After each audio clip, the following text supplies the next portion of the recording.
একটি কিংবা দুটি নয়, পরপর ৫টি ককটেল বিস্ফোরণের ঘটনা ঘটেছে এনসিপির কেন্দ্রীয় কার্যালয়ের সামনে। ধোঁয়ায় ছেয়ে গেছে রাজধানীর বাংলা মোটরের সড়ক।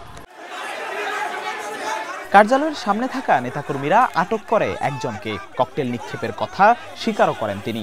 খবর পেয়ে কার্যালয়ের সামনে জড়ো হন নেতাকর্মীরা। তাদের প্রথম দফার ককটেল হামলায় এখানে আমাদের ৪ জন নেতাকর্মী, একজন সিএনজি চালক এবং একজন পথচারী আহত হয়। তারপর দ্বিতীয় দফায় তারা আমাদের ওয়ারি থানার প্রধান সমন্বয়কারী রিফাতের উপর সরাসরি ককটেল হামলা চালায়। আল্লাহর অশেষ রহমতে সেই ককটেলটি বিস্ফোরিত না হয় রিফাত সুস্থভাবে বেঁচে যায়। তারপর তৃতীয় দফায় এবং চতুর্থ দফায় তারা আবারও আমাদের অফিসের সামনে ককটেল হামলা চালায়। চতুর্থ দফায় যখন ককটেল হামলা চালায় তখন ছাত্র জনতার হাতে ২ জন আটক হয়। ককটেল নিক্ষেপ করে পালানোর সময় ২ দফায় ধাওয়া দিয়ে মোট ৫ জনকে আটক করেছে দলটির কর্মীরা। পরে সোপর্দ করে আইনশৃঙ্খলা বাহিনীর কাছে।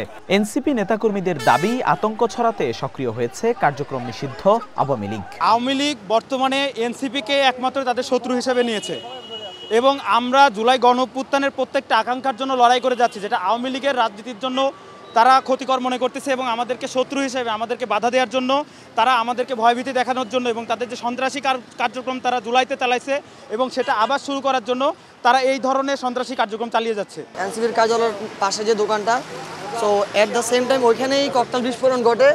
যখনই ককটেলটা বিস্ফোরণ হয় তখনই একজন রিক্সা ড্রাইভার এবং সাথে ২ জন ছিল, ওরা ইনস্ট্যান্ট দৌড় দিতে চলে। তখনই আমরা খেয়াল করি যে ওনারা ককটেলটা ফালাইছে। যখন একটা বিস্ফোরণ হয়েছে অ্যাট দ্য সেম টাইম আরেকটা ককটেল ওনারা ফালাইছে, যেটা হচ্ছে বিস্ফোরণ হয় নাই, যার কারণে আমরা ধাওয়া করে ওনাদেরকে হচ্ছে ইন্টারকন্টিনেন্টালের সামনে 3 জনকে আমরা ধরেছি। ধরে ইনস্ট্যান্ট ওইখানে যে পুলিশ ছিল, পুলিশ সদস্যরা, তাদের সহায়তায় আমরা তাদেরকে জব্দ করে আমরা তাদেরকে বাংলা মোটর নিয়ে এসেছি। এখন ওনাদেরকে শাহবাগ থানায় হস্তান্তর করা হয়েছে। শেখ হাসিনার মামলার রায় ঘোষণাকে ঘিরে ১৩ নভেম্বর লকডাউন কর্মসূচি দিয়েছে আওয়ামী লীগ। এদিকে গত ২৪ ঘন্টায় রাজধানীর একাধিক স্থানে বাসে আগুন সহ ককটেল বিস্ফোরণ করেছে দুর্বৃত্তরা। আর টহল কার্যক্রম সহ তৎপরতা বৃদ্ধি করেছে আইনশৃঙ্খলা বাহিনী। জিহাদুল ইসলাম, ওয়ান নিউজ, ঢাকা।